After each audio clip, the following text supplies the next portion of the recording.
Охрабрување да се биде тука, ова му го кажа шефот на македонската дипломатија Никола Димитров на својот американски колега, државниот секретар на САД Мајк Помпео, пред стартот на нивниот состанок во Вашингтон, кој започна пред повеќе од 1 час.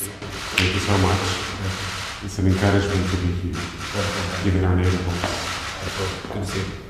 Димитров пред средбата со Помпео денес одржа и одделни средби со председавачот на Комитетот за надворешни односи на Сенатот, сенаторот Боб Коркер, и председавачот на Подкомитетот за европска и регионална безбедносна соработка на Комитетот за надворешни односи на Сенатот, сенаторот Рон Џонсон.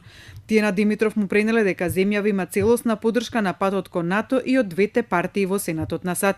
Американските сенатори, како што соопшти МНР, ја нарекле Македонија светла точка на Балканот, поздравувајќи ја храброста на земјава во решавањето на спорот околу името и истакнале дека Вашингтон со задоволство дочекал спогодбата меѓу Македонија и Грција.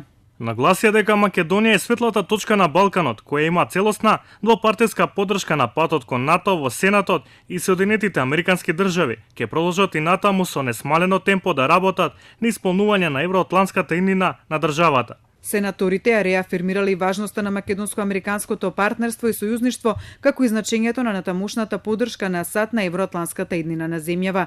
Димитров посетата ја започна синоќа со одделни средби со представници од фондацијата Херитидж, школата за напредни меѓународни студии при Универзитетот Џонс Хопкинс и на Германскиот Маршалов фонд на САД, на кој се разговарало за македонското зачленување во НАТО и во ЕУ со фокус на договорот за името со Грција.